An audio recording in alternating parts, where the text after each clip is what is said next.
It's the pregame show of the semifinals of the CCIW Women's Lacrosse Tournament. It's Augustana and the Vikings in Kenosha, a windy Art Keller Field, as they will be taking on the number 2 seeded Firebirds of Carthage College. Hello everybody, alongside my broadcast colleague, not only tonight but most of the season, Chris LoBosco, former NCAA athlete in the lacrosse game, and myself, Peter Ferreri. Thank you for being with us this Wednesday evening in Kenosha. Chris, it could be 60 degrees, or like today, it's, not 60. Let's look at the standings of what created that top 4 teams to get in. Carroll, Carthage, the 1 and 2. They more or less had the regular season championship this past Saturday. We'll expound on that throughout the broadcast.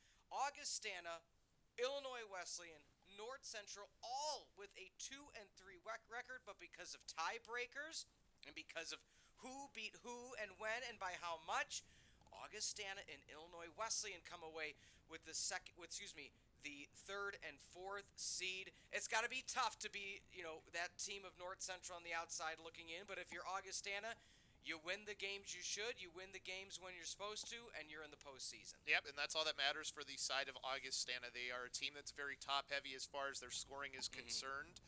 They had a pretty decent out-of-conference record as well, so I think deserving of that 3-seed spot. But let's be honest here, Pete. Yeah. This conference is about the number 1s and number 2 seeds. There's a significant drop-off after Carthage. This is a game where if you are Carthage, you are looking at this as you probably still have some anger from losing to Carroll. This is a game you want to take care of, dispatch of this team quickly, and move on and get to the point where you can start thinking about Carroll. But this is an Augustana team. They already handled 18-0 earlier on in the year, so they have to do that again.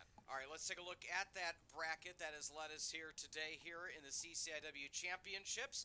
Your 2 versus 3, of course, is happening as we speak. We won't know who they will take on between Illinois Wesleyan and Carroll. That game will be at 7 o'clock, and the reason for that schedule change is because the men's team for Carthage, the number 2 seed as well on their bracket, so they'll have that 7:30 start time.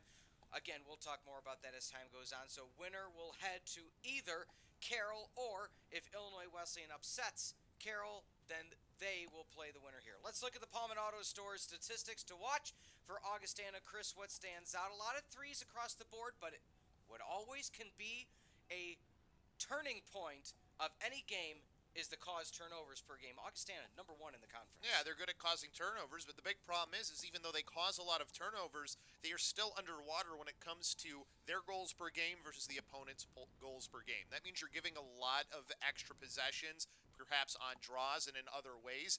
And when you just look at it from just the statistical standpoint, they turn the ball over a lot themselves too. 24 turnovers game is quite a bit. 4th only in draws controlled as well. This is a team that if you allow them to control the ball like Carthage can, you're going to be in a track meet and you're probably not going to win it. Let's look at the Carthage statistics before we quickly jump to our players to watch.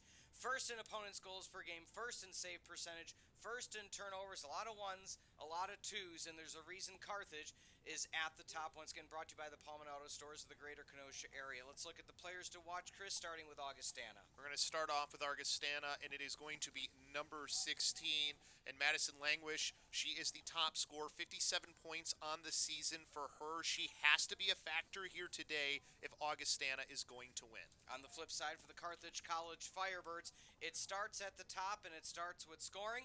And today it's going to start with Augie Claridge. You said you want to see more out of her today than you did this past weekend. Yeah, and Carroll, she had a rough game. She only had 1 assist versus Carroll. She is 1st in the CCIW in points per game, 2nd in goals per game. She needs to be that player that matters if they want to win games here, especially as we move on into postseason play. She's also 40th in points per game in the NCAA overall. That's pretty good. Yeah, she is one of the best there is. We'll see how it transpires tonight.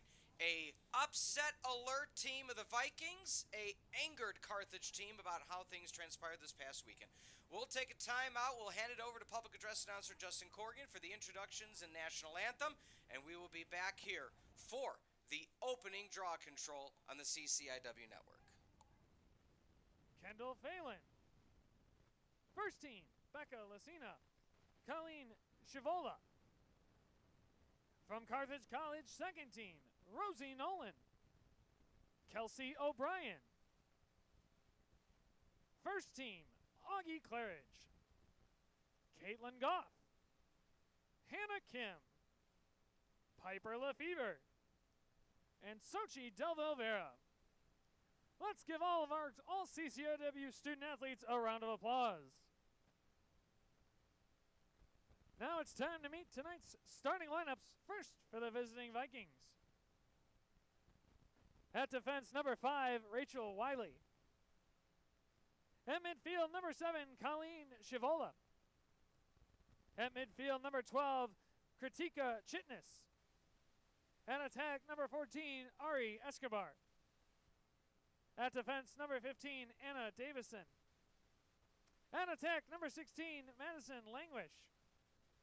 At defense, number 18, Kendall Phelan. At defense, number 19, Charlotte Steck. At attack, number 21, Grace Stanek. At defense, number 22, Marion George. At midfield, number 25, Becca Lacina. And in goal, number 79, Ava Cargelati. The head coach of Augustana is Jordan Tice. Coach Tice is assisted by Courtney Veitch. And now the starting lineup for the Carthage Firebirds.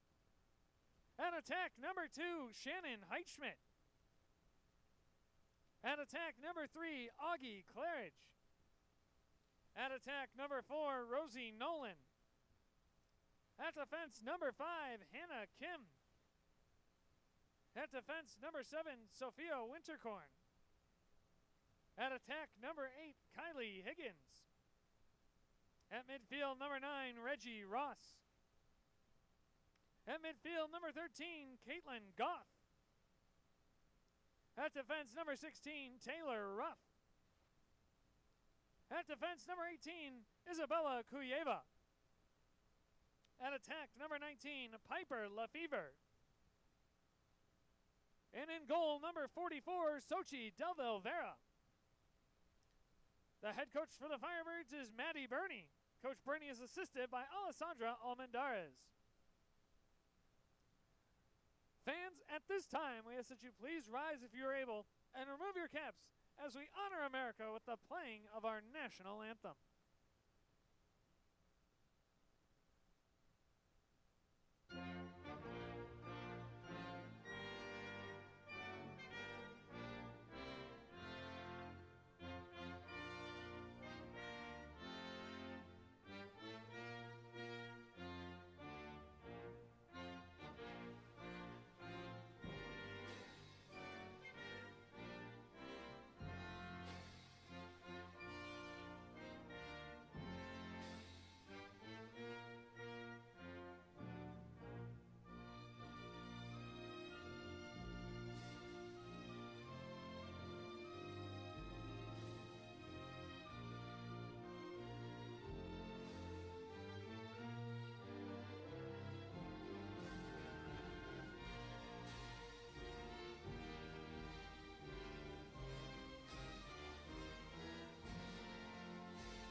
And welcome one, welcome all. It's the Vikings, round 2 of the season, taking on the Firebirds of Carthage College. Let's look at Coach Jordan Tice. His starting lineup in goal is going to be number 79, Ava Cargelati. Becca Lacina on the middle attack, Danik, George, Steck, Phelan, Language, as you said, the player to watch on the attack side, Davidson Escobar. and Co will be in the defensive side and at the midfield. And as for the Carthage College Firebirds, it's going to be what you expect. Sochi de Valivera back in goal, one of the best goalkeepers not only in the conference and the nation. Piper Lefevre, your defensive line of Ruff Kuyava, as well as Wintercorn Higgins on the attack side, along with Augie Claridge and Shannon Heitschmidt. As some like to say, between Lefevre, Claridge, Heitschmidt, and Higgins, the four horsemen of the Firebirds. And the reason that bears mentioning is Chris, and we'll talk about it throughout this broadcast. Carthage came out storming 5 goals in the second, had a monstrous lead at halftime right here this past Saturday at Art Keller Field, and just could not find the offense in the second half. And it wasn't so much for poor shots, it was lack of shots. So we'll have more on that as the game transpires. And Carthage coming away with the first draw control of the evening, number 13, Caitlin Golf, the midi out of Park Ridge. Something else, too, that I want to make sure we see as well is clean clears. That was another problem they had against Carroll as well. In the second especially, yeah. And that is something that has been a strength for this team. So to see them struggle like that against, I mean, this is a team that was able to clear effectively against the University of Chicago, who's going to be one of the top-ranked teams, especially from the Midwest. That one will work its way off to the far side, and picking up the pieces, Hannah Kim. Hannah Kim, one of the best middies in the NCAA Division III level. Many say that she has the wherewithal to play at the D1 level. Pass inside, top left corner. Shot selection, just where the Birds like it. Piper Lefevre scores the first goal 50 seconds into the game. And that's another person that I want to see really step up here in the CCIW tournament. This is the leader of your team, a senior, somebody super important to this program. She needs to be a factor as well, something that we didn't see from her. She was another player who did not have the output offensively that you would expect against Carroll. Well, and it's so many things that added up as we took a replay. Stick drop there for Lefevre. She has taken a lot of the draws this summer, or I should say into this summer, this spring season, as Lefevre back in the center. So Vikings already down 1-0, and Chris will again expound on not only to recap Carroll and the importance it had in this contest, but also to then preview what might come to fruition here today. As now trying to pick up the pieces on the ground again, Lefevre comes away with it, pushes up ahead, another draw control for the Birds. And that's a good start. And you're right, Piper Lefevre does so much for this team. She already has to go off of she uses a different stick on the draw than what she uses while she's out on the field. So she has to come off and then come back on the field, which she now has the ball on the offensive side. But as for the Firebirds, not only did they do a stellar job against Carroll that first half, and even into quarter number 3, Chris, it wasn't really until quarter number 4 where things started really going the Pio's way, and they had good Uncle Mo, the momentum, all in their favor.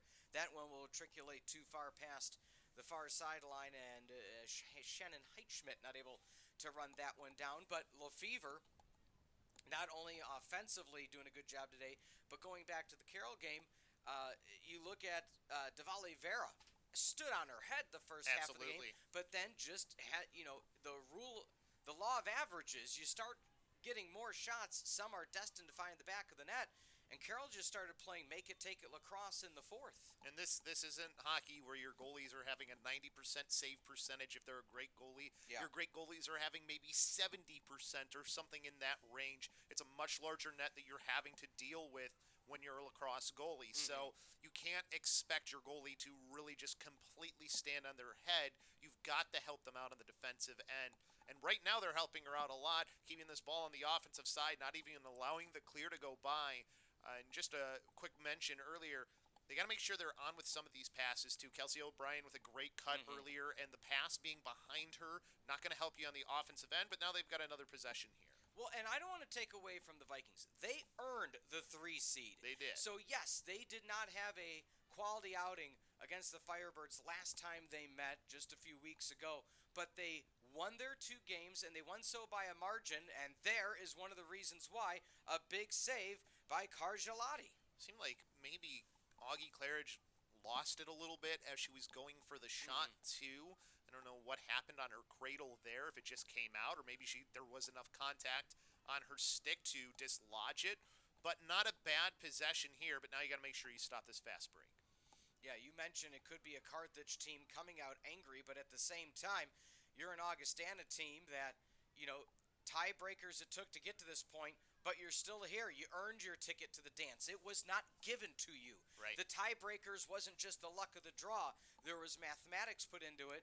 That one deflected off the top, and good way to get your just stick in the lane defensively for the Firebirds. Now, that's still something, if you're the Firebirds, you just have to be happy that ball bounced to one of your players. The initial pass was to a wide-open player in the middle, so defensively, you've got to make sure that you're staying home there, not allowing those cutters to come free in the middle. Well, and if you're Carthage as well, of course you want to come away with a victory. You want it to be convincing. You want it to be clean, because there is no way that you're going to come out, if this ends up being a close victory against the Vikings, you're not going to have the confidence you need to take out the number one Pios on the road, if indeed you play the Pioneers. And Chris, not to talk about the games that aren't here, as Kim Falls has contact, slow to get up at that possessional stay with the Firebirds, but you've seen Illinois Wesleyan firsthand. They might have the makings of an upset in their own right. You never know once you get to the tournament. The big problem with Illinois. Possession will change, Chris. Yeah, I didn't see if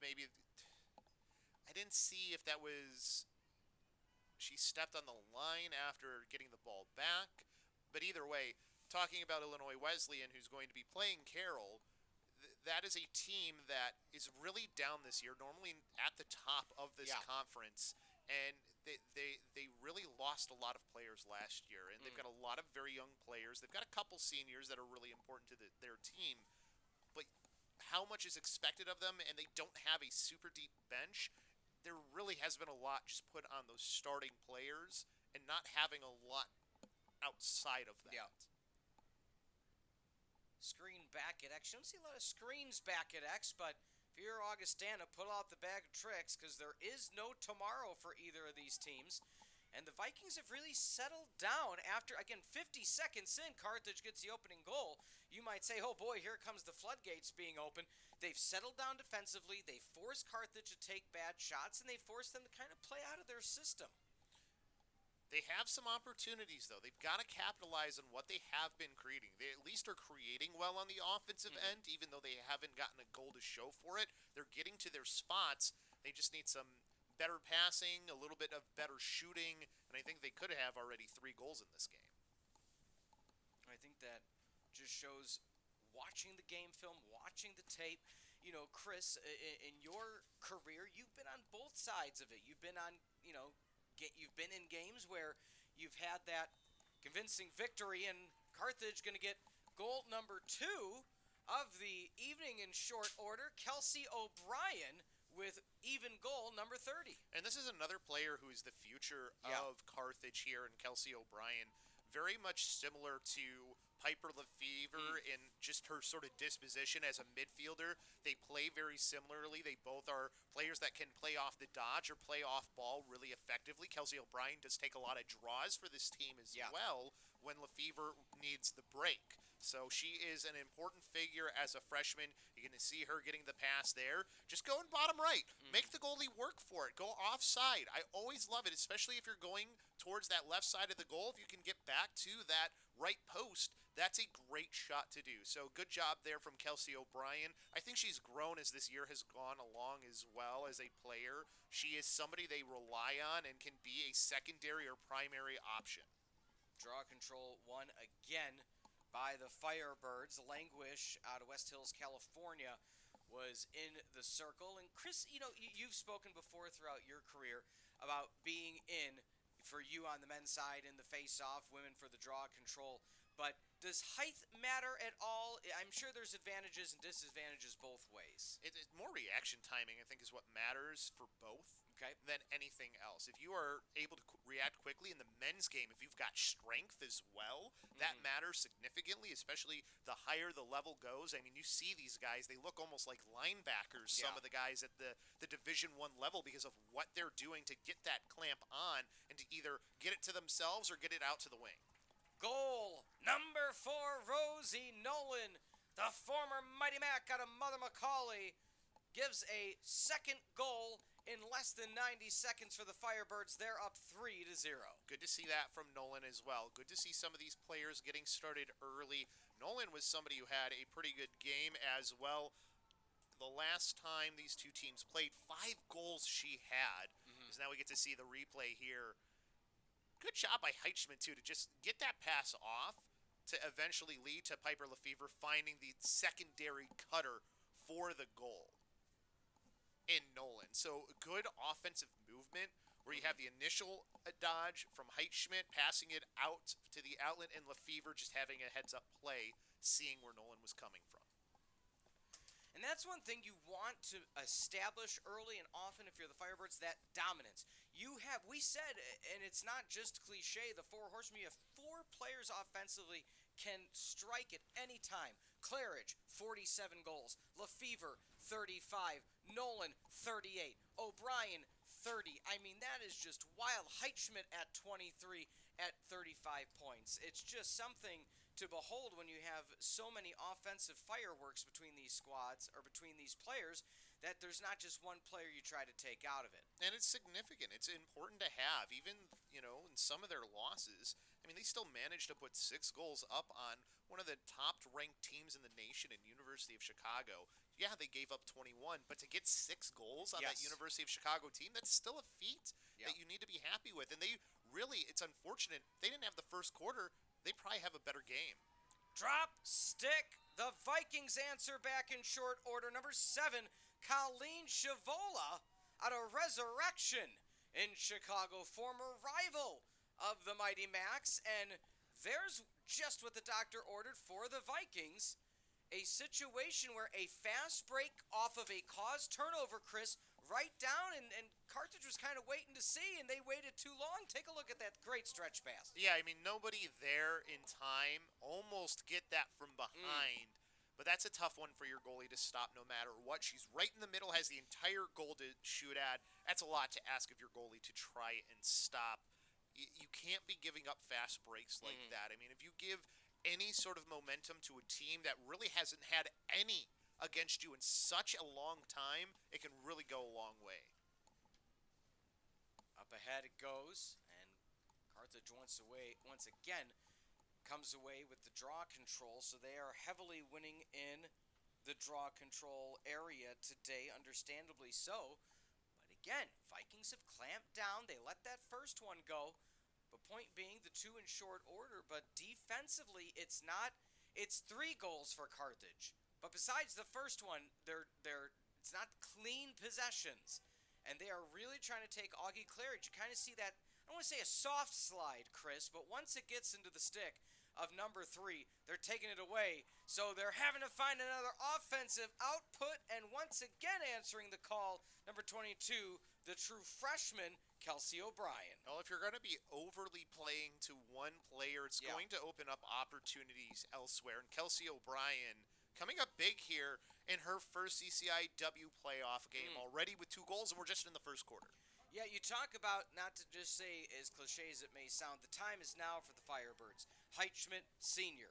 Kim, senior. Nolan, senior. Talk us through what you like on this cut. Well, just, again, awareness from X to watch for the cutters and look for the opportunity to deliver to a big player in O'Brien who is a good target, a big target for you to make a pass for. Just give her a good pass and Kelsey O'Brien can score.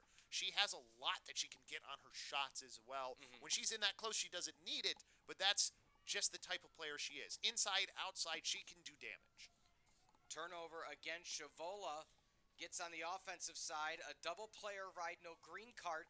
That's another thing that at the end of that Carroll game, anything that can go wrong, Chris, kind of did wrong. You had green cards when you're tied, green cards with a 1-goal lead, penalties with a tie, and you can't give the Pios or any opponent extra opportunities, and things just snowballed at the end for Carthage. Yeah, and speaking of weird things that happen, I don't know how. I think that they called Winterkorn out of bounds, and that's why they gave the ball over to Augustana there, but it was off of a turnover, so I don't think she ever was able to establish herself in bounds before the whistle. I mean, they get the ball anyway. So, as the great Rasheed Wallace said in basketball, ball don't lie. Yeah. and it ended up being Firebirds' ball in one way or another eventually. And now it's back to the Vikings. A misguided pass again, trying to get through the clear and not able to do so. So, not the crispest passing for the Firebirds inside, but how about Augie Claridge taking it into her own hands, splitting the defenders, but poked away. I was going to say, I think she should get a call there. So she'll be at the top of the 12-meter fan. Won't get the free position opportunity at the 8-meter fan. But this is still going to be a prime opportunity. It looks like they're giving a green card as well on that, too. Kind of surprised. Kind of surprised. I guess I didn't notice that it was within the middle third. I think it was just because it was within the spheres, maybe where the... I mean green versus yellow. Oh, green, right. Yeah. Yeah, us old heads that, The green card right now. Yeah, pre-green card lacrosse. That came into the game a few years ago, but nonetheless, so it'll be in that area that's not a yellow card issuance, but a green card issuance. I think it was just outside of it. Yep. And so with that being said, 60 seconds to go, player up. And that's another thing. Carthage had player up opportunities against Carthage and couldn't take advantage. And you said, Chris, shooters got to shoot. And sometimes... Not to just keep beating the horse here, but at the end of the day, if you're the Firebirds, sometimes you just got to take the shot. Doesn't have to be ugly. Chris, talk us through that shot. O'Brien's got the hat trick. A hat trick in the first quarter. We're not even done with the first quarter. That's amazing. They just keep finding her. Again, that was not the initial player they were looking for offensively there as well. She was the secondary cutter, I believe, on that goal. And the awareness here, too, of Heitschmidt doesn't go into the first player cutting through, and Nolan goes to the second, and just going low to low sometimes will work out if you can do it quick enough. Yeah. She just saw the opportunity where the goalie wasn't going to have a chance to make a play on that shot. So a good decision, too, by O'Brien on where she was shooting and how she was shooting. Face-off, again we go. We have a shift as who's taking it for the Firebirds. It's Ross, who's going to be facing off, flicked back, and good motion. Chris, talk me through how that particular face-off with some different players, that's kind of that set play in the face-off you like to see, or in the draw control, I should say. Yeah, it really is. And obviously that's probably a plan when she specifically is taking the draw as well, because she's not your primary person taking the draw. We need to see... So I think they're keeping this with the Firebirds. Yeah, it looked like a trip, inadvertent, so a card won't get issued. Yeah.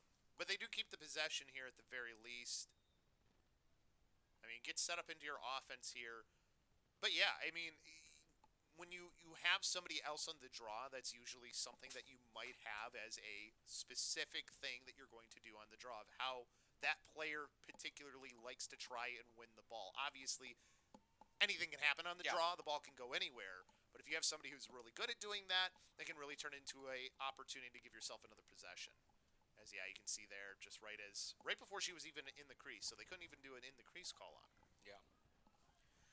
Trying to transition back. This might be the bread and butter. De Oliveira down to up. Outstanding shot selection, Chris, by the Vikings. They went high to low. De Oliveira, the quick snap of the net, able to pick it up. On stick side, that's a little bit easier to make.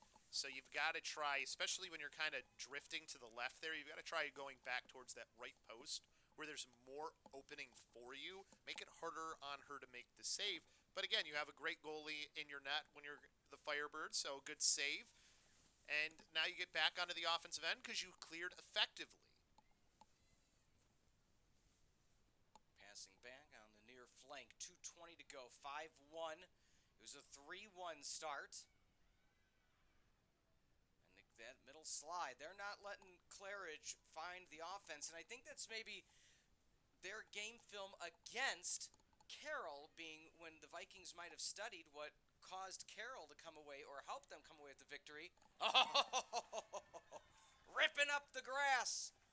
Augie Claridge answers the call, gets her first goal of the afternoon. Well, you can only keep her down for so long. Yes. That's the thing. I mean, she's going to be able to weave her way around players. She is an incredible dodger. That's why you see them do that on-ball pick. I'm not the biggest fan of on-ball picking in lacrosse. It's not the worst thing in the world. Explain that to the viewers at home. It's just more, it's so telegraphed, and it's a little bit harder to do than, say, like how you do the pick and roll in in basketball. Not that you can't do it.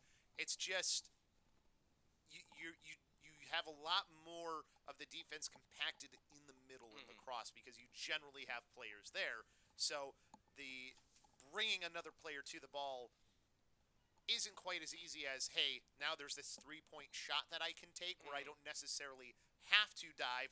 Now you really have to be more cognizant of how you're working on that pick that's on ball. So that's the reason why I still prefer off-ball picks. It's not to say that they're bad. It's just that for me, I think that there's more value off-ball than there is on-ball just because of where the attention is on ball. Working off at the top of the key now is the aforementioned O'Brien. She gets it off to Claridge. Claridge dodges right, inside, goes high, dropped the stick. She split 82 defenders on her way. Not one Viking was able to get in the way.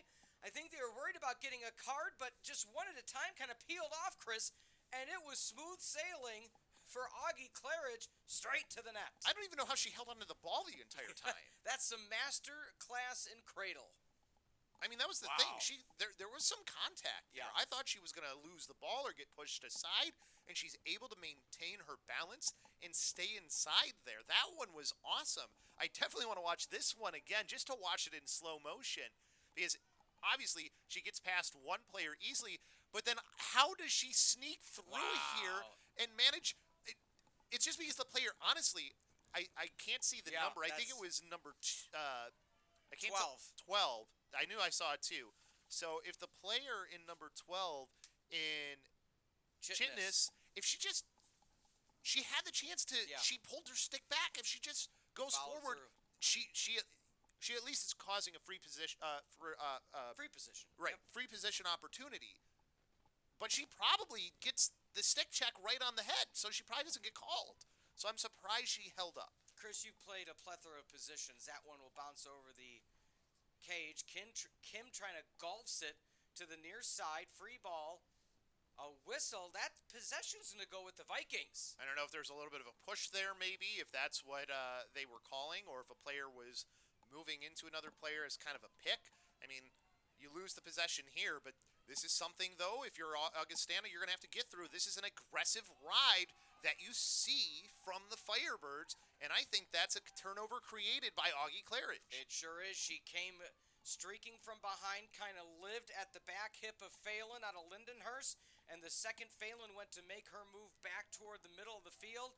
In comes the swipe from Claridge, and that just shows the growth of Augie Claridge. When she was a freshman, Chris, and you and I would call her games, it was all offense, and not that that's a bad thing, but that's what really led her to have a good push. 7-1 your score. We will take a timeout, comeback, quarter number 2. All Birds up by 6 at the end of 1. We'll be back on the CCIW Network.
Welcome back, CCIW Network's presentation of NCAA Women's Lacrosse. It is the semifinal round of the Women's Lacrosse Tournament. Chris LoBosco, Peter Ferreri, 7-1 lead for the Firebirds, and Carthage is on the offensive side. And, we're kind of talking about the dynamic and the dichotomy between some of the attackers on the team. When Lefevre was a freshman, standout campaign. When Augie Claridge was a freshman, a standout campaign. But what these players have had to learn, Chris, is how to be complete lacrosse players, how to pass, how to want to chalk up the assists, how to be defensively on the ride at the top after a turnover. How do you develop those skills and those traits throughout your collegiate career? It's just growing as a person, honestly. It's just realizing you can't do it all yourself and making unselfish plays like we just saw there. Shannon Heitschmidt drilling her way to the back of the net, an 8-1 lead now for Carthage. And we haven't talked about her a lot today, but Kaylee Higgins is the one who's going to get the assist on that too. Great job for her seeing that. She is such an unselfish player on this team. She is one of those players who kind of just does whatever is needed. 24 assists on the year coming into this game, now 25. And she also has 19 goals to go along with it. She is the third leading scorer.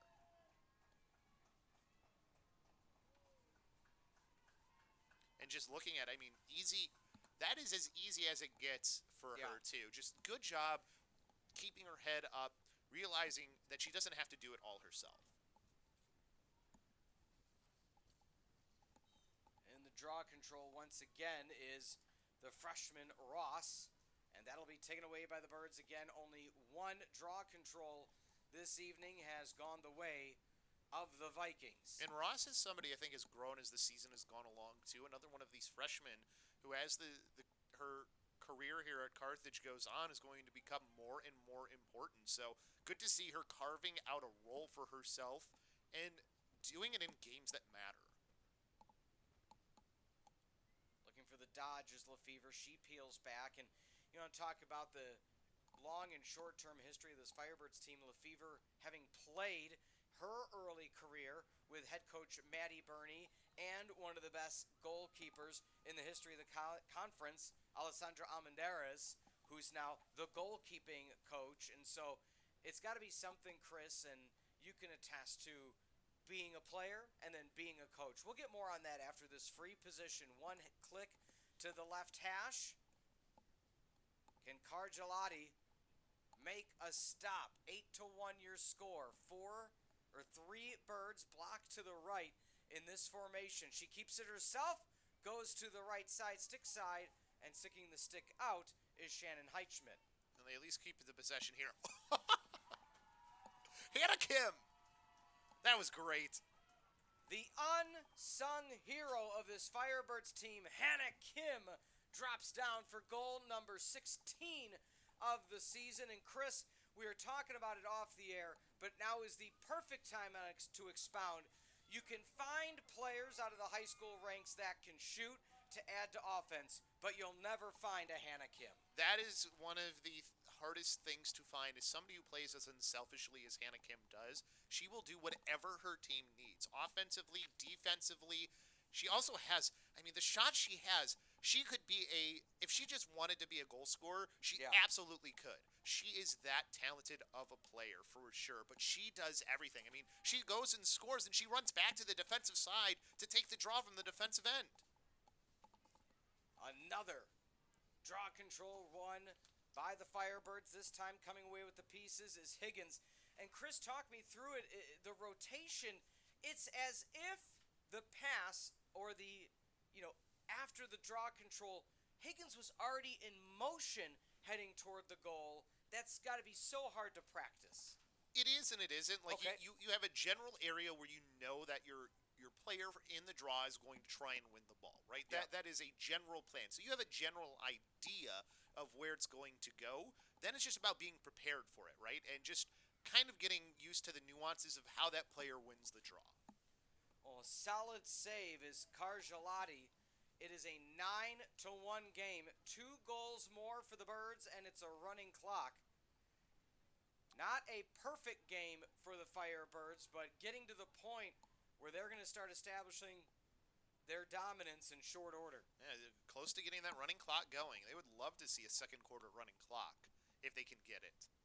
I mean, we haven't seen much time here down on the the defensive end for the Firebirds, Pete, but, you know, this is something where this is a strength of this team, not just their goaltending, but their defense as a whole. And that wasn't really even anything the defense did, but one area where they did get beat that I don't always expect to see is they got beat on ground balls against Carroll. That is generally something, even if they lose the game, that's one of those stats they win a lot of the time. Heitschmidt down. What a pass to Rosie Nolan. One of the two members of the Four Horsemen delivers another goal. Birds, double digits, up 10-1. Fast break, tic-tac-toe. Defensive player seeing the ball on the ground, taking advantage of that, getting a burst of speed to get ahead of those players from the Augustana offensive end, and then the excellent passing going cross field to get that goal eventually for Nolan. And Nolan, a little fake in there and just seeing that she could beat the goalie to that near post. It's that one or two additional touches, and not to say this is uncharacteristic, but we're kind of used to this, Chris. This is exactly what's happened for the Firebirds most of the season, that early lead, and just not able to find things at the end. I mean, before the loss to Carroll, which was again this past Saturday, a 8-6 loss, they were winning in that game. They had 5 out of their 6 goals at half, and then just couldn't find offense in half number 2. And again, we're not in the huddle. We're not in the locker room. We don't know if it was just a sense of overconfidence or a sense of timidness in the second half when Carroll started to find their groove and find their goals, and cards started to pile up and missed opportunities. But if you're Carthage, those 1 or 2 extra passes, I know it's easier said than done, but they're showing here what needs to get done. Oh, almost the one touch into the back for Rosie Nolan, and possession will go to the Vikings. I think she stepped in the crease. I think that's what they're calling. Got it. It looked like from my angle, that's what she did. Just a little late, I think, on the whistle there. Maybe 1/2 second sooner if you can get that whistle. I just don't think the official quite had the whistle there to make the call right away. But, I mean, you look at it from the offensive end, they're still, firing on all cylinders at this point. They haven't been as aggressive on these clears. They've been trying to do some zero clears as well. You don't always want to do aggressive clears, but, I mean, sometimes that works out too as they stop it there. And who is it? Making sure that she's somewhere around the ball, but in Claridge. Oh! Shannon Heitschmidt, pinky up. Claridge with the laser pass, and my goodness, good thing there wasn't a Vikings player. That might have been dangerous follow-through with how quickly Heitschmidt finished strong. I just want to see, too, wow, how much room did she have? Because she went far post with that shot. It didn't look like there was a lot of room there for where that shot came, but boy, that one on the run as well. She's moving, has to just reach back for it as well. I mean, look at, there was not much room. Like, that is not the post that I would be trying to shoot at if it's me, but I think that also maybe caught the goalie off guard. It had to, because the goalie was doing exactly what she should have done. Cargelati, she saw the runner going to her left. You're not going to go the opposite way. You're going to go with. So that was a gutsy shot in that it was, you're expecting the goalie to shift your way, to lean your way, and you just went. I like to say, she put the ball where the goalie used to be. And I think Cargelati was I'm a little surprised she wasn't already positioned more to the left. Yeah. Already. She was kind of caught moving left. Yeah. As well. Like, as a goalie, if the ball's on the left side, I mean, it was already there because of Augie Claridge. Like, Claridge was actually further to the left than Heitschmidt was. So I don't know why she was so positioned more towards the middle. Yeah. You should be more towards that left side already anyways. So a little bit surprised there, but that's why Hannah Heitschmidt is a great player on this team, because she noticed what was happening with the goalie and fits it into, I mean, the space that she fit it into is just slightly bigger than the actual size of the ball. With that being said, Chris, if anybody is interested, talk us through what it takes to apply to Carthage. Take the next step in your educational journey with Carthage College. The admission process is simple. Whether you're an undergraduate, transfer, graduate, or international student, Visit carthage.edu/apply for details or contact our admissions team at 1-800-351-4058 or admissions@carthage.edu. We look forward to welcoming you to the Firebird family. Your score, an 11-1 lead. Chris, after this whistle, we will have the running clock. And good job by the Firebirds to get to this point. You know, this is what you wanted. This is what you needed to do in this game. Get to a running clock. Obviously, you'd like to continue scoring as well. Put some cushion there on your running clock so it doesn't stop. It's cold out there as well. So show that you are one of the dominant teams in this conference. Yeah. And show that you are preparing yourselves for that next game, that championship game. And another takeaway, a little bit of a bobble on the ground, but picking up off the one hop is Kelsey O'Brien. And the Birds, once again, on the offensive. Kim, huge juke to the near side, kind of puts the defenders on skates. You know, that's the one thing I think, too. There are some players who have all of the ability in the world to be a dodger. And not that Hannah Kim can't dodge, but she has the moves, but not necessarily the instincts of it. Okay. And that's why she is so good off ball. That's why she is so good in the other positions. But boy, if that was something she developed, she would be so, so dangerous. So Augie Claridge gets contact on the way, and that's going to be shooting space. We also see a wardrobe change for Augie Claridge, so she rolled up the long sleeves and has welcomed us to the gun show. It is now time for Augie Claridge free position. Same standard base that they like to do, but she has one of the quickest first steps and quickest finishes. Augie Claridge, hat trick for number 3. Yeah, there was maybe an opportunity for a pass as well, but she beat everybody there. Might as well just get in there and take the shot. Great job by Claridge to get herself another goal in this game. And like I said, it's good to see her have an effort like this after the game she had against Carroll. Well, it's confidence is exuding now for the Birds. I don't want to say a slow start, Chris. 3-1 may not be slow, but slow to their standards, especially coming off what needs to be trying to set up now a revenge game with Carroll. Again, we will not have that result because that game does not start till 7.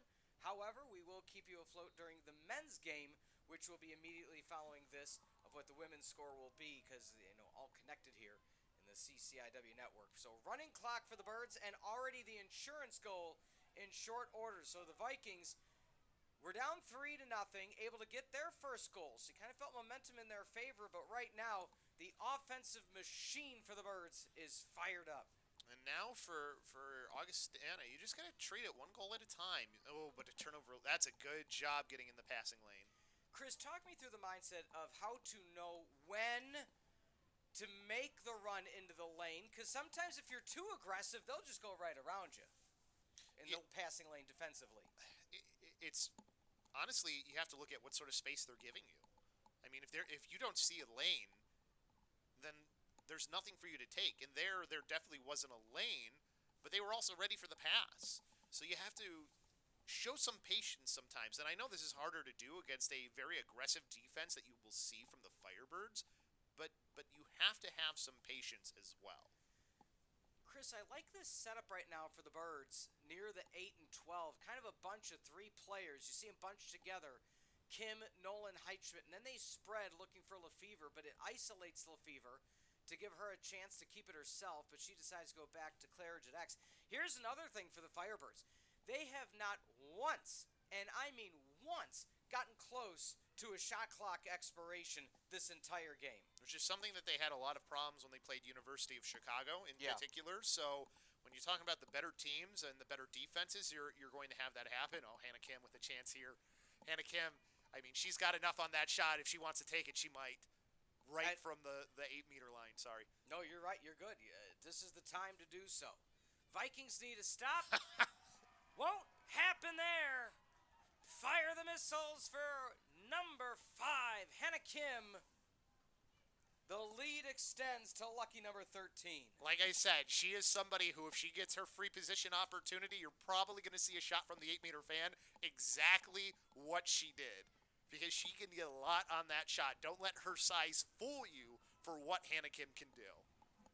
When you look at the history between these two teams, Carthage has a 9-8 all-time series lead over Augustana. It's only one, but it has been all Carthage of late. The last time the Vikings defeated Carthage, it was in Kenosha 2017, and it was an 8-7 overtime loss. But prior to that, Carthage had not beaten Augustana since 2012. So besides the first time these two teams met in 2012, it was 5+ years straight of Viking win after Viking win. And then all it took, 2018, a 16-6 victory for the Firebirds, and they haven't looked back since. Yeah, this is a Firebirds team that I think year over year just has continued to progress as a program. It really has. You know, the facilities here, everything that's available for this program. I mean, Carthage is a sleeping giant in a sense. Yeah. You know, this is a team that could eventually be competing one day with University of Chicago. I think that should be the goal of the Firebirds, is you want to get on the level of the best Midwest teams in the nation. And I don't think there's a reason to think that Carthage can't one day be on that level. Well, something to be said, too, is when you have a sophomore goalkeeper, Devale Vera, who's already an elite goalkeeper, not only in the conference, but in the region of conferences, you know, the NAI, or the NAC conference, the Northern Athletic Collegiate Conference, one of the other big ones in the area. She's already one of the top 2, 3, 4 best out of the region. That says all you need to know, and she's a sophomore. And not just for her ability to stop the goals, right? She is somebody who I think is very intelligent and very good at making quick decisions on the clear. I think she runs the clear really well for this team. I think she does a really good job when it comes to that. And I don't mind the Firebirds, by the way, taking some time here on the offensive end, just getting things set up. You're well with this game in hand. Now it's about just progressing properly as an offense. And that's a shot, but that one goes directly pinpoint into the back of the net for Cargelati. And I think that's one of the possessions where, yeah, I don't like the result. I don't like O'Brien taking that shot there. I think I would have liked it after her dodge when she saw she had such a bad angle to work it back around and look for something on the other side. You don't always need to get a shot off of your dodge. Your dodge can lead to other things on the other side of the field if you move that ball quickly. The redodge is sometimes better than the initial dodge. And that's something she will grow in as she gets older as a player and just gets more experience. I mean, remember, she is a freshman for Kelsey O'Brien. So with the running clock, 2.5 until halftime, 13-1. So if you're the Vikings, of course, you know the old adage, you only get one goal at a time. But the goal, the short-term goal for the Vikings needs to be at this point, can we get enough to at least stop the running clock? Easier said than done right now. Looking for the Twizzler, and that one just goes a bit too far. Haven't seen a lot of Twizzlers yet this season. Oh, and we get a lot of contact in behind there. And they're calling a green card on that. I'm surprised. Yeah, I was going to say. I thought that might have been yellow.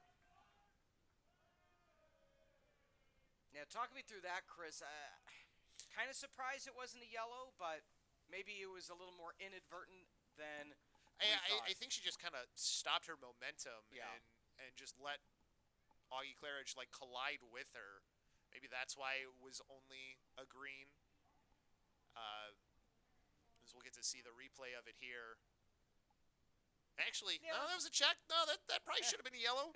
You know what? Seeing it back, yeah, that probably should have been a yellow. Yeah, but with the ability to watch it in slow-mo, either way, Carthage, I have a fever, and the only prescription is more goals.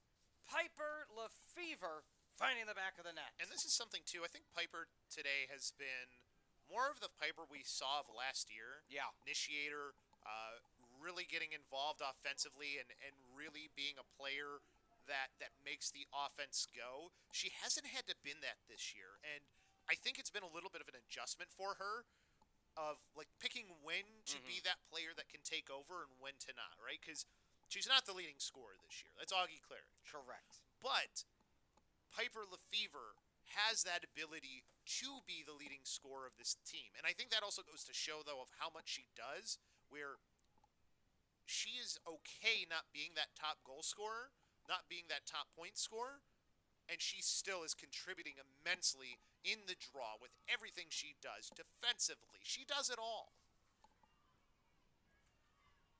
On the ground it goes. Can somebody for the Vikings pick up the pieces? And there's exactly what you want to see. Kritka Chitness, you mentioned out of Naperville, you wanted to see a little bit more out of her today, and we're seeing that as the game progresses. Yeah, she had that defensive play earlier where she probably, she didn't want to draw the penalty, and ends up just allowing a player to score. So good job there being opportunistic on the ground ball, and then at least trying to allow them to get into the flow of the offense. But this is where the defense is smothering right now, the Firebirds. They're not allowing them to get these adjacent passes. They've been locking off some of these adjacent passes, and now they ran out of time. This is the only bad part of the running clock. Well, with that being said, smiles abound for the Firebirds. They lead over the Vikings 14-1. They are halfway home to being once again in the CCIW Championship. Vikings got some work to do. We'll take a timeout. When we come back, analysis on the first half, recap, highlights, stats, and more, and we'll preview half number 2 and potential matchups for the Firebirds. For Chris LoBosco, I'm Peter Ferreri, CCIW Semifinal Tournament for the Women's Lacrosse.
half number 2 about to be underway as the players approach the draw control circle. Chris LoBosco, former player and the coach of the NCAA level, yours truly, Peter Ferreri. Thank you for being with us this Wednesday evening, the semifinals of the women's lacrosse tournament. Chris, all Carthage, all half number 1. Let's start with the Vikings. Even though things may not be going in their favor, what do you want to see from them out of the jump? You have to just get a good possession on the offensive end. They haven't had a true possession on the offensive end yet. They have only 2 shots on goal so far. 2 shots total in this game. That is a dominant performance from the Firebirds. But that's also, you've got to be able to possess the ball a little bit better if you're the Vikings. So for that side, it's just getting the ball on the offensive end, having a good possession, and seeing what you can get from it. You have to start somewhere, right? Especially when a half goes so poorly as it did for the Vikings, you've got to start somewhere on that offensive side. And the face-off, and again, it wasn't the first, it wasn't the second. There's the third deflection. Will that work out of bounds? It will. So, that will just go right before, but nonetheless, and a whistle's going to come. And I think Carthage is going to gain an advantage for 60 seconds, and they do. So, kind of throwing her hands up in a question is Kendall Phelan. She made contact, and apparently she pushed her over. Yeah, that was kind of an easy call to make. I was being generous. It's the postseason. I know. When a player goes, but you can't, as a player, when that happens, you can't go palms up. Correct. You really can't. Correct. Like you just got to take the penalty and. Yeah. Can't go woe is me. This is the playoffs. You have to. I don't mind being aggressive. Yeah. That is not the problem that I have. I have a problem with after you're aggressive, the fact that your palms up about why something was called on. Fair. So Anna Davison on the defensive side. Let's see what her and the team can do to try to stop it. Shavola also back and a turnover. So. Even though being a player down, Chris, that's just what the Vikings needed to do. Good job by number 5, Rachel Wiley. Well, they're getting us some other players some opportunities here because Yes, that was Bach who, that was a perfect pass to her, and I just didn't see how she missed it because I thought she was going to score in there because she was wide open by herself and just missed the ball, and that happens sometimes. Becca Lucina out of Orland Park, Illinois, in as well in the midi position. I like that the Firebirds are trying to get other players' experience here in a, this is a team that you should handle, right? This is a team you're up and have a running clock on. But getting other players opportunities who are the future of this team, the more you can, the better. And this game still means something, even though you're up by this much. To be in a conference championship, or not championship game, semifinal game, you're still in a conference semifinal game, even if it's because your team is well out in front. Good save. In at goal. I believe it's a goal change for Augustana, Chris. Not a different result, though. Carthage, another goal. This time, let's lock it up for Carly Young, the sophomore out of Peoria, Illinois. I'm a little surprised here, and I think Augustana has an argument where, especially when your goalie goes chasing, usually they get a couple seconds to get back into the net when they're going and chasing on a shot that goes by. So the fact that they did such a quick restart, I'm a little bit shocked by it. I'm not saying no quick restarts or anything here, because you see, she's not even close to being back in the net, and the ball was already passed off to Carly Young. I'm happy Carly Young gets a easy goal there, but I do think the officials here went a little too quickly on the restart. I think you have to give the goalie some time. Yeah. I'm not saying you need to give her 10 seconds, but you need to at least allow her a chance to get back to the crease. No, that's a great point, Chris. And that's what you bring to these broadcasts, just the ability to notice those little nuances. And draw control won by Augie. Let's see if they can find goal number 2. But you cannot harm a player for effort, especially a goalie. Yes. Also in the game now is Grace Danick out of Wheaton-Warrenville. Taken away, has taken a chunk of the draw controls. One more touch. Heichman! Deliverance! And I want to go back to what started that all off. Reggie Ross, again, another young player, a freshman from Georgia, Pinecrest Academy, coming in on the defensive end to make that all happen. That was awesome. Because she's the reason that there even was the fast break that eventually leads to the Heitschmidt goal. Take another look. That stretch pass off the one hop. The defense then has to rotate to the second person. The defense, Chris, as well, I want to say, they did nothing wrong.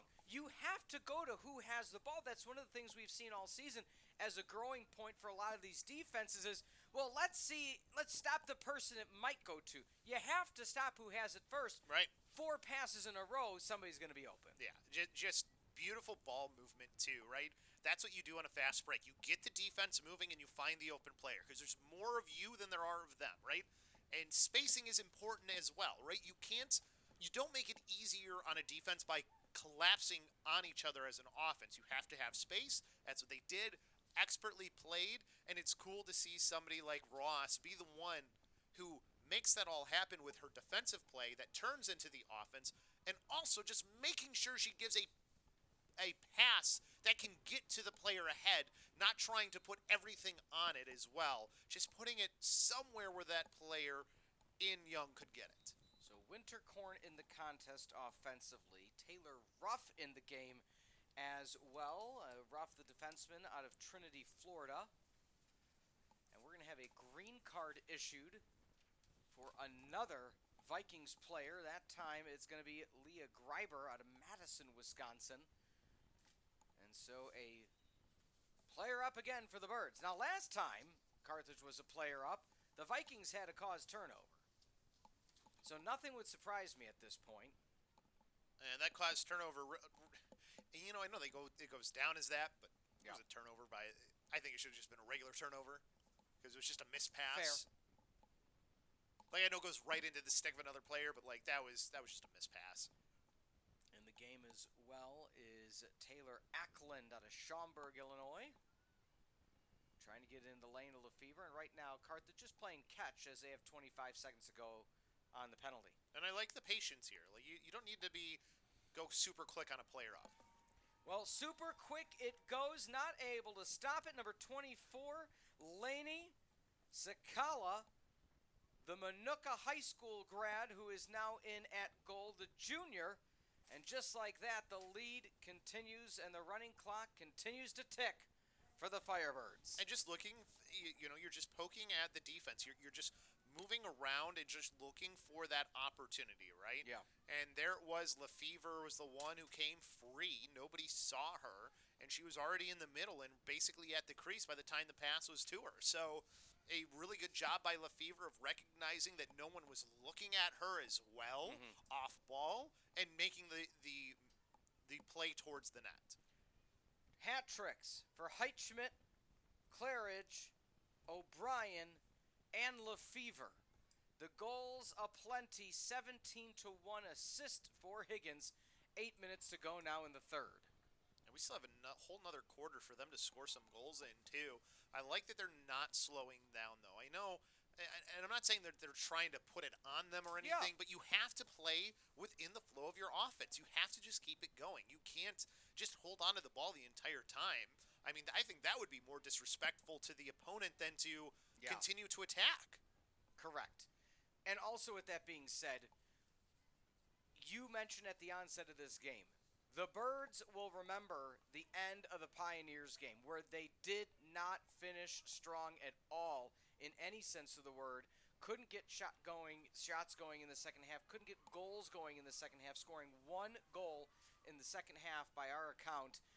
They are going to finish with as many goals as they can find because they want to prove themselves. I want to talk about Izzy Eisenberger for a second there because that was a beautiful thing where a player ended up getting in the way, one of their own players, as they were getting the ball in the crease, and I think Eisenberger handled that perfectly. She came out, got possession, kept it away from players, and then found an open player that allowed them to clear the ball. I think she did a fantastic job there on that clear because she wasn't able to rake it into her crease to really just have that space around her that you would normally like your goalie to have. So I think she did a great job there coming out of her crease the way she did. And she didn't go forward. She knew there was a lot of players around her, so she went behind. So if she did turn the ball over, it wasn't going to just be an easy shot and goal.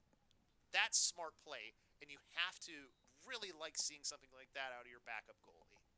Also in the contest now, or subbing out looks to be Ari Escobar. For the Vikings, in comes 33M Dornbush out of Vernon Hills, Illinois. Did you compete against Vernon Hills, Chris? I never did. I Okay. definitely coached in tournaments in Vernon Hills, but never actually played any Wasn't teams. sure, I can't remember off the top of my head who was in Bartlett's conference. Oh, Bartlett, boy, we were upstate 8, so it was like your stream. I mean, and the thing was when I was coaching, it was still club lacrosse at that time. We weren't an IHSA sport yet, so. And now Bartlett is actually just a whole U40. It's a district team at the high school level now, just because there weren't enough players from some of the other schools. Kim cutting in. Thought about the long shot. Lefevre takes a quick first step, loses the handle on the cradle, picks up her own pieces. One touch over the top, and the shot clock will expire. First time today, Chris, either team has had a shot clock expiration. And I don't mind the patience on the offensive end. It's not like they weren't trying to attack still, right? Not just holding the ball on the outside and just trying to waste time. They were still looking to attack. And, when you've got a lot of players who are not out there normally, there's not going to be that cohesion that you normally have when you have all of your starters there, right? Yep. Like, part of this right now is giving players some time to rest for the game that's coming up in the championship game. Yep.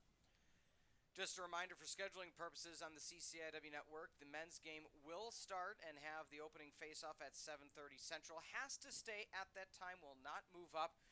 Secondary to it being a playoff game, a tournament game, so that time is indeed locked in at 7:30. That's actually one of the reasons they moved up the women's game. Originally, the women's game was supposed to be a 5 o'clock first draw control, but they were able to move that up to 4:30 to at least give everything a little bit started because they didn't want the men's game to start at 8. And Chris, you can attest, I don't want to say earlier is better, but an 8 o'clock start isn't necessarily ideal. Well, you're just not used to it either as a player. How many games do you play that late? I don't think it's the end of the world, but especially how cold. Unfortunately, we're not having the spring weather we were having just a few days ago. 43 degrees at first draw. I think they probably wish the game was yesterday for both the men's and the women's because it would have been a little warmer. Resetting up, Lefevre dodging in, bottom left corner. Goal number 4 for Piper Lefevre, and she just keeps the fun going. Almost 40 goals on the season. And I'm happy to see her kind of having this game that she is today. Like, I know we really focused on Augie Claridge at the beginning of the game, talking about how she needed to get things going again, especially when you move back into that championship game where you're probably going to see Carroll. But Piper Lefevre was another one who just, you needed to see her sort of regain, not be that player that everything is on her like it was last year, but you really wanted to see from Piper just some of that come back. And I feel like as the season has gone on, we've seen that sort of junior year Piper Lefevre a little bit more. Also want to note some other subs have come in for the Firebirds. Number 13, Caitlin Goff. Number 18, the sophomore Isabella Kayeva. I think there's a bright future for this Firebirds team. I know that they've got a decent amount of seniors, but I think that they have a lot of younger players who really have stepped up well at opportunities when they've been given them. So I'm really looking forward to this team as it continues to grow, even after this year. I think this year they've got a really good shot, especially if you're playing Carroll again, there's a chance for revenge there. There's no reason to think if you're the Firebirds, you can't be the CCIW champion this year. They do have a goalie change I want to note for the Firebirds as well. Vikings haven't been on that side of the field, if at all, this third period. But the goaling change of, as you mentioned, Enzenberger, the freshman out of Middleton. You said you called her name out earlier, but in the meantime, it's another goal for the Firebirds. Stick drop for Reggie Roche out of Cumming, Georgia, and she's just adding to the goal parade, her 9th of the season. Yeah, she made a heads-up play as a goalie on trying, after raking the ball in was unsuccessful because a player kind of cut in front of her, not on purpose or anything. It just, where momentum was taking players. So she made a decision to just step forward. As nice job switching to the left for the goal as well, by the way, for Reggie Ross. That's something you have to like to see if you're Coach Bernie as well, that a right-handed player making that switch to her left hand to eventually get the goal. And Chris, the rarity of, like you and I like to say, our all lefty broadcast. Yeah. It's not easy, being a lefty and then switching to righty. I mean, you kind of force that hand through it, but I find myself, if I'm switching lefty to righty, I'm just kind of like, with my right hand being stick high, I'm just like pushing it out of the stick as much as whipping it down that you're used to being a lefty. I mean, talk us through what you do and how you kind of coach that. I mean, you have to spend time practicing it and really working on just doing a normal motion. Get used to stepping with the opposite foot, treating it like you're shooting from your left hand, but doing it for the right-handed side. I think Ross is actually a righty too, and she's able to switch to her left effectively. So that's something good to see from a player who's an underclassman. A fun question. Do you bowl left-handed as well? I do. So I bowl right-handed because I'm poor. I'm so bad at bowling that I just use my right hand, and it's bad both ways. I'm actually a decent bowler. Okay. So the only thing I do right-handed, I do two things right-handed. I throw a frisbee with my right hand. Okay. Don't know why that I throw a frisbee with my right hand. That's just the one I do. And then I also golf right-handed. Really? Yes. That's surprising because I golf lefty, but I grew up with right-handed clubs. Okay. Well, my dad was a righty, so I just that's the clubs I could use. Yeah. I have one right-handed club I keep in my bag. I haven't golfed in 10 years, but I have one in there just in case I need to take that little chop out of a divot or next to a tree or next to water right-handed. Our golf game doesn't matter because we got a long way to go. 19-1 your score, end of the third. When we come back, the fourth and final frame and a preview of the two teams Carthage could face in the CCIW championships as long as things keep going in this direction. Chris LoBosco, Pete Ferreri on the CCIW Network.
19-1 your score. Chris LoBosco, Peter Ferreri, the CCIW semifinals. Who will go on to face either Illinois Wesleyan and the Titans or the Carroll Pioneers? And, of course, all things pointing red, white, and black for the Firebirds. But let's see if Augustana can get things going. And Chris, oh, my goodness, what another takeaway.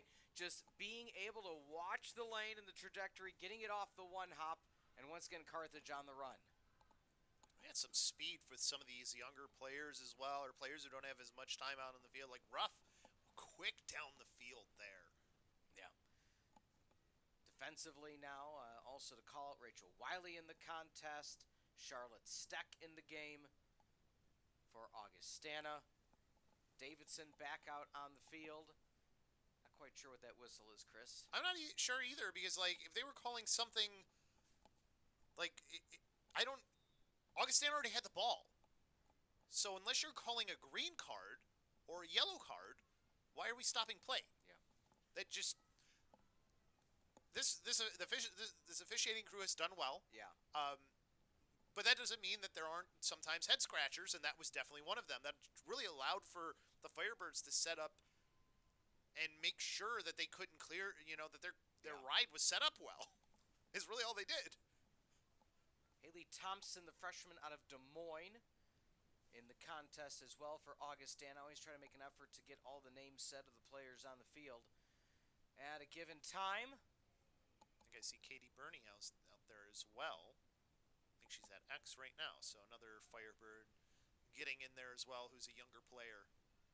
yeah, Hannah Kim back there, but Who I'm assuming is the sister of Coach Maddie Burney. you are correct. So she recruited, and then there's a lot that goes into that actually, but recruiting your younger sister to come in and play. Number 6, Katie Burney, is indeed in the game at that attack position.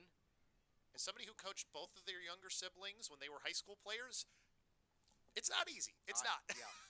So I'm surprised that Katie decided to come here, but obviously, I mean, I'm sure they have a great relationship. I mean, my relationship with my brothers is fine, but Yeah. it's still, coaching them is still a little bit different. It's one of the conversations I had preseason with Coach Maddie Burney about that very situation. And she said, look, she just has to know. Like, the coach's hat is on right now, and you got to be able to take it. It was a conversation before she committed to play for the Firebirds, and also knowing you have to earn your playing time with this Bird squad because it is such a deep team. It's such a top-heavy team in terms of the juniors and seniors that if you want playing time early, you're going to have to earn it. And one way to get on the field is that top-heavy player, those players at the top, doing a stellar job so much so that you're just getting that earned playing time by a score of 19-1. And at the attack position, this is that is probably the most loaded position for this Firebirds team as well. So you're talking about a tough one to really break into as a freshman. Yeah, and out of River Forest, Illinois, played for the Friars of Fenwick. And once again, Carthage on the offensive. Chris, let's just talk about the future of this Viking squad with 11 and a half to go. You've seen them now for, 3.5 quarters. What have you liked that they can carry into the offseason knowing, hey, we are now considered one of the top 4 teams in this conference. How can we keep working our way up toward the top? Oh, they're a young team. They only have 5 seniors, so I think just experience is one of the things that they really benefit from here. Like, yeah, you're going to have some tough losses, especially against some the top hitters of this conference are really good teams. Like, not good enough to be at large. You have so many East Coast teams that a Midwest team, unless you're somebody who's going out east and playing a bunch of those teams like University of Chicago, you're probably not making it in as an at-large bid, right? Yeah. The University of Chicago is probably the only Midwest team that'll make it as an at-large, and the only reason they're making it as an at-large is they're not part of the CCIW anymore. Yeah. Because that's how they normally get in. Yeah. So, from that respects, you have to think of it as you're going to learn from playing these better teams. You've got a lot of young players, a lot of players playing time as well who are younger players. So you just have to grow from this and see where you've been missing out and how can you get better. And one thing for sure is that turnovers, the unforced turnovers, one of the biggest things for them so far today. Well, and I think an important thing to bring up as well, and you make a great point, is that given the situation of Chicago leaving the CCIW, it's just more opportunities now for these Midwest teams. You now have the automatic bid of the CCIW with an at-large bid, with which often. So you're taking the Chicago team, which usually would win the CCIW. That now will go to somebody else, and they still usually qualify for their bid as well. Yeah, University of Chicago, I mean, they have to, as a unaffiliated team with a conference, they have to have a strong because they don't have an in-conference schedule. Yep. They have to have a strong schedule each year. That's why, I mean, they've played all of the top teams. I think Middlebury is ranked number 1 still, and they played them, and they only lost by like 6 as well. Hannah Kim looks top shelf, can't find it. Where's the dynamic, Chris? At some point, do you pull all the starters out, all the seniors, or do you just keep a few in like the Hannah Kim to make sure that I'm trying to explain it in the sense you keep Hannah Kim in to make sure that the car's still heading in the right direction. Right. Not individually speaking, but as the team. Quarterback in the team, making sure he was in the right position, making sure the passes need to go, so that way it's still a learning moment for those other players. I don't think that's a bad thing to do. I mean, honestly, if there's a player I think who deserves to have a little bit of a break, I think it is Hannah Kim because she does so much. If you had a tracker on Hannah Kim, Yeah. I would have no doubt that she runs more than anybody else on the field. I thought you were going to say fast. Yes, she also runs fast. Not just fast, but how, Yeah. distance, speed, everything. Yeah. She probably does more than everyone else. Well, here she goes again along the middle, cutting back to the near side. I always like to use gritty, scrappy, speed. I mean, there's nothing Hannah Kim can't do on the field. And Chris, I think you brought up a great point earlier in this contest. Hannah Kim could easily be one of the best attackers in the conference, but instead, being the all-around player she is able to take that midi back to the defensive side and more so in this attacking third. Yeah, and she gets, she is involved in the offense. It's not like she doesn't get involved. She's still an offensive player, too. She's just not your main player. I mean, you can see she's gassed right now, hands on the hips, Yeah. because she just did all of that work just to get them onto the offensive end here. And now that she's had a little bit of time to rest, now she'll get involved. Pass in the middle. That one taken away defensively by the Vikings, trying to force her way through is the freshman Marin George. So, again, there's your futuristic bright spots. Marin George out of Toledo, Ohio, has done everything she could and then some defensively for the Vikings against one of the best teams in the nation in Carthage, and still coming away with takeaways with the game out of reach, with 7:40 on the clock, is still trying to do everything she can defensively. And that was probably the best clear that I've seen from the Vikings, was that one there. Good job of just moving the ball to the open player. And now they can finally get onto the offensive end. You still got 7 minutes in this game. Try and get a couple goals. Get into the flow of your offense. We still haven't seen that yet. Almost an overpass, trying to pick up the pieces, doing so successfully, Caitlin Goff. But this is where I think the Firebirds show the effort that they will constantly give, right? Because, they try to make that pass in. The defense was still putting some pressure on, and then the ball gets dropped, and who's there first but a Firebird? And now they're back onto their offensive end. Now they're getting back into their flow on the offensive side that they've never gotten out of in this game. Charlotte Steck in at defense, as mentioned prior. And I think that was Bernie feeding O'Brien there that led to that initial opportunity there. So good look there. Kelsey's not going to hit every single shot that she takes, but you like the offense that you're seeing here, even with some of these younger players that are now in. Well, and also so many freshmen on this Firebird squad. You got to imagine the conversation with Coach Maddie Burry during the recruiting trail is, hey, we got a lot of seniors, got a handful of juniors. You come in as a freshman, this team will be yours in a matter of time once that position is earned. So it's got to be enticing to know that earned playing time is potentially not too far away. And that's, looking at that pass to Katie Burney there, she gets into a position where, that pass came in hot and I think caught her a little bit off guard, but when you're inside like that and you're playing at this level, you don't have the luxury of maybe the high school level where you've got a little bit more time on that cut before a player gets onto you, so you don't necessarily see those passes come in as hot. So that's an adjustment as well, is getting used to some of the game speed stuff like that. Looking off to the left, trying to recalibrate now the Vikings. 5.5 to go in the contest. Next offensive possession for Carthage will kind of break down where things are. That possession happens to be now golfed ahead. And Chris, talk me through that Carthage has done that so successfully as well today. Just kind of scooted it ahead to make sure they get a firm possession. Well, as you're taught on it, this is something that you're just taught on a ground ball as well, right? If you know that there's traffic in the area where the ball is, you kick it, you goose it to an area where there's nobody. So that way you can pick it up cleanly. The shot And the finish, Augie Claridge hops back into the game, and why not another one for number 3 already? One of the best players to ever lace him up in Kenosha, and comes away with another goal.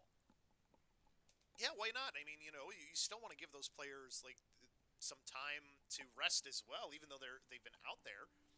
So not a bad decision. Just kind of work her back in, let her stay warm as well. Good feed from behind too. I think that might have been Katie Burney on the feed as well. That leads to a goal. So that would be an assist for Katie Burney.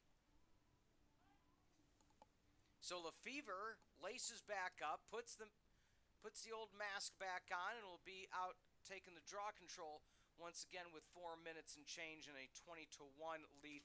I don't want to use the word statement either, Chris, because last time it was an 18-1 game. But if you're the Firebirds, you know that Illinois Wesleyan and Carroll are watching from afar, and you're saying to them, is that a false start? I'm a little surprised that was called because, Firebirds were going to get the ball anyway. So, again, that's always when I'm surprised when you get the whistle sometimes. I guess on the draw it makes sense that you'd maybe call it there. Yeah. Maybe it was a little late getting the whistle to his mouth to make the call. Yeah. But, I mean, possession was coming here either way, it looked like. One hop to Kim's. All right, let's talk about scenarios, Chris, and let's start with who could have the upset this evening. Illinois Wesleyan, the Titans. You've seen this team more than once. You've seen them here. You've seen them down in Bloomington Normal. What do the Titans have to do to potentially come away with the nice takeaway by the Vikings as they stretch up ahead? But what do the Titans have to do to come away victorious against Carroll tonight to then be back in Kenosha this weekend? They're going to have to see some really. They're going to have to see some of their seniors really step up and play incredible games. They have some really good seniors on their team. Unfortunately, they're very short-handed this year. They didn't have the biggest class coming in to the new season, and they graduated so many players last year that it was a really tough turnaround for the Titans, who've sort of been near the top or at the top for quite a while for this team. So one of the players in particular in DiGiovanni is somebody who will need to have a good game. And just looking at their roster right now, I was looking to see, Annalise DiGiovanni, if she has a good game, they maybe have a chance. But I don't know. I think Carroll is just that much above. I expect it to be a rematch here of Carroll and Carthage. Carthage defeated that Titan squad 22-2 on the road. Vikings take over. Pass goes a bit far. I got to see that one as well. I was down at Wesleyan when that happened. So Ensenberger doing a stellar job in relief. And just to add on to what Ensenberger has done for this Carthage squad, I mean, basketball player coming in relief to be the emergency goaling and getting some playing time here. But Chris, let's flip to what is the potential matchup after we remind everybody Carthage is good and they score goals. Happy as can be, Katie Burney, number 6. Her first goal of the season happens with about 90 seconds to go in the semifinals. Well, that'd be her first career goal then, too. So, and that's why she was so excited. She almost forgot to drop the stick, and then she had to throw it. She's like, oh my gosh. She was just so excited to score. So really happy to see Katie Burney get a goal there. As we see the replay, fast break opportunities. One ends up leading to it. Good pass up ahead. Also a great catch from her, too. She had a player on her that she's just able to break away from after she catches the pass as well, showing the athleticism a little bit, too. So, it'll be exciting to see when she's a sophomore. She'll probably get some more time. We might be talking about Katie Burney a lot more next year. Swipe from behind. Claridge. So, Chris, in essence, we are 30 seconds away from previewing. Let's talk about a little bit of what it could be once the game concludes, if Carroll indeed is the team that the Birds will face, this time being on the road because Carroll holds the 1 seed. But they have now put Devale Vera in offensively as her stretch pass goes a bit far with 15 seconds to go. She's getting pulled towards the middle, too. She's getting told where to go. They were trying to get her a goal because at this point, it's kind of that why not situation. And that will be the conclusion of the game. That's going to be it. That's going to be all she wrote. The final in Kenosha, 21-1. The Firebirds of Carthage potentially finish out the homestand of their 2026 season with a 20-goal lead victory. Chris, thoughts on what we saw today? It was a great performance from the Firebirds, especially defensively. I was really impressed. I know they gave up one goal. I mean, it's only one goal, right? But this is a team they already had a shutout on. They probably wanted to get another one here if they could. You give credit to that goal because it was a great fast break goal. So there's really nothing you could have done about that one except try and get back a little bit faster. But just, sometimes you give up fast breaks. It just happens to even the best teams in the world. So I don't think they should be too upset about that one goal because their defensive effort was impressive. I mean, just look at how many – they only had 2 shots total for an entire game that they gave up. And they were early. Early. They were first half. That was that stat has not changed since the first half. That's impressive. That's an impressive defensive effort, and I think that's something that they're going to need to have, and they're going to need an offensive output. I'm not saying they need to score 20 against Carroll, but you can't score 6. Yeah. That's the big thing. That is one of the things that any of the better teams that I don't know why 6 has been the number. That was how many they scored against University of Chicago as well.